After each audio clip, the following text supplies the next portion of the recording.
नमस्कार, दिन भर की बड़ी खबरों में आपका स्वागत है। मैं हूं प्रिया और आइए नजर डालते हैं अब तक की कुछ मुख्य खबरों पर। सबसे पहली खबर, राहुल गांधी की भारत जोड़ो न्याय यात्रा यूपी के वाराणसी पहुंच चुकी है। राहुल गांधी ने वाराणसी के लोगों को संबोधित करते हुए कहा कि देश में नफरत का माहौल है, ये देश नफरत का देश नहीं है। मैं भारत जोड़ो न्याय यात्रा में कन्याकुमारी से कश्मीर तक पैदल चला गया।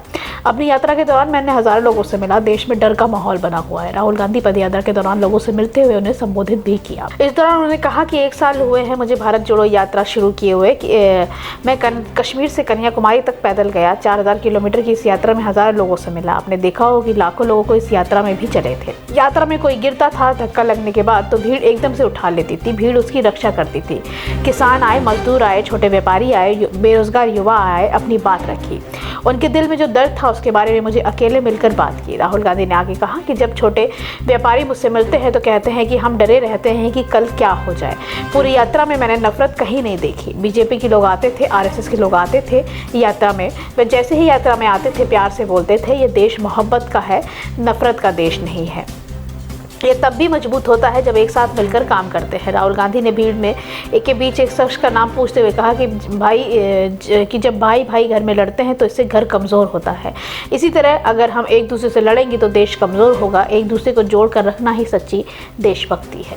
अगली खबर, बिहार के मुख्यमंत्री नीतीश कुमार ने कहा है कि इस बार एनडीए को पिछली बार से ज़्यादा संख्या में सीटें मिलेंगी। हमें पूरा भरोसा है। नेशनल कॉन्फ्रेंस प्रमुख फारूक अब्दुल्ला और आरएलडी प्रमुख जयंत चौधरी के इंडिया गठबंधन से दूर होने पर बिहार के सीएम नीतीश कुमार ने कहा कि हमने तो बहुत कोशिश की थी, हम नाम भी दूसरा दे रहे थे, ये इंडिया गठबंधन तो वैसे ही खत्म हो गया था। हम बिहार के हित में काम करेंगे। आरजेडी प्रमुख लालू यादव के दरवाजा खुलने वाले बयान पर नीतीश कुमार ने कहा कि कौन क्या बोलता है उसके चक्कर में मत आइए। हम सब एक साथ हो गए हैं जैसे पहले थे। जो गड़बड़ी हुई है उसकी जांच होगी। चीजें ठीक नहीं चल रही थी इसलिए हमने आरजेडी को छोड़ दिया। अगली खबर, दिल्ली के जवाहरलाल नेहरू स्टेडियम के पास आज एक अस्थायी ढांचा गिरने से 8 लोग घायल हो गए हैं। अधिकारी के पता करने की कोशिश कर रहे हैं कि क्या मलबे के नीचे अभी और लोग भी फंसे हो सकते हैं। अधिकारियों ने बताया कि यह ढांचा एक शादी के लिए बनाया गया था। दिल्ली पुलिस और अग्निशमन विभाग के अधिकारी बचाव के अभियान चला रहे हैं। डीसीपी के हादसे के बारे में जानकारी देते हुए बताया कि जो हिस्सा गिरा है वह काफी बड़ा है। मलबे को हटाया जा रहा है। स्टेडियम के गार्ड ने कहा कि गनीमत रही कि हादसे में किसी की जान नहीं गई। जब हादसा हुआ तो उस वक्त अधिकतर श्रमिक ब्रेकफास्ट करने गए हुए थे, वरना यह हादसा बहुत बड़ा हो सकता था। कुछ लोग वहां से जा रहे थे, वही लॉन हैंगर की चपेट में आ गए हैं। मौके पर एम्बुलेंस भी मौजूद है। फायर ब्रिगेड की टीम मलबे के नीचे की जांच कर रही है कि कहीं कोई इसके नीचे दबा ना हो। हादसे में घायल लोगों को सफदरगंज अस्पताल में दिल्ली के एम्स में सेंटर में भर्ती कराया गया है। सभी खतरे से बाहर बताए जा रहे हैं। अगली खबर, उत्पादन शुल्क नीति मामले में ईडी के समन पर पेश न होने पर दिल्ली के राउज एवेन्यू कोर्ट ने आज मुख्यमंत्री अरविंद केजरीवाल वीडियो कॉन्फ्रेंसिंग के माध्यम से कोर्ट में पेश हुए हैं। उन्होंने कहा है कि अगली पेशी में मैं खुद आऊंगा।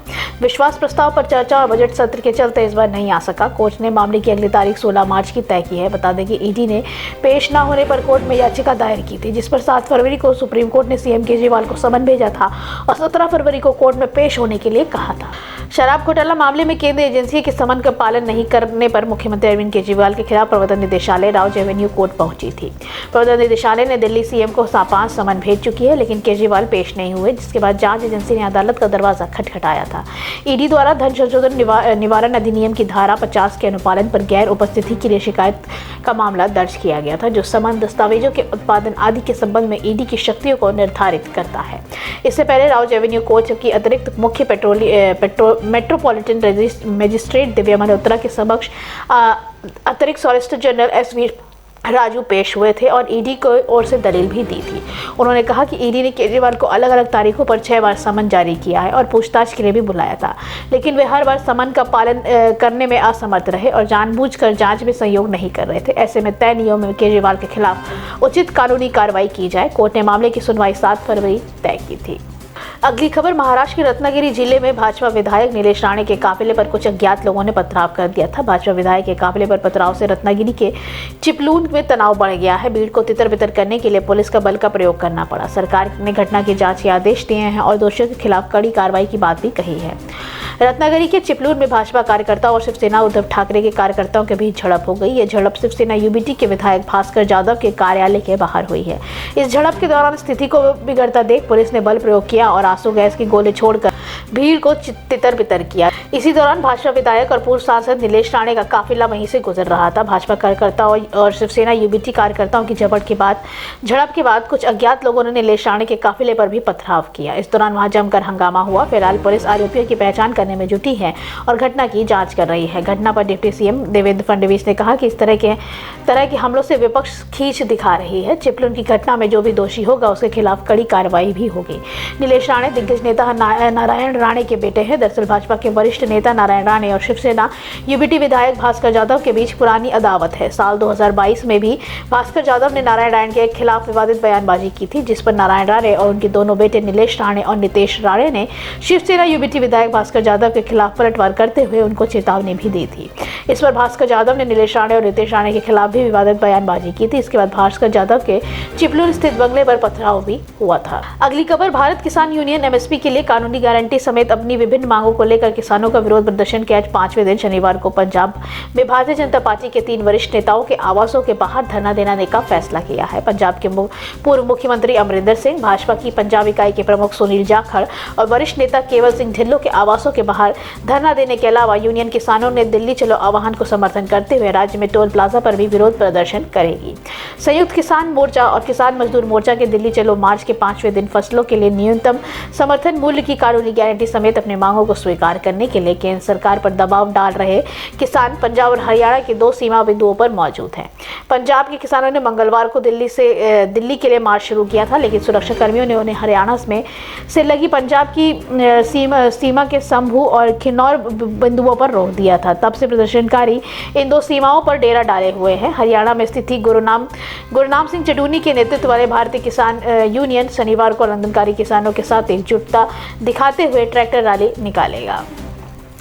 आखिरी खबर, पंजाब हरियाणा बॉर्डर पर चल रहे किसान प्रदर्शन को लेकर विपक्षी दल लगातार सरकार के निशाने पर ले रही है।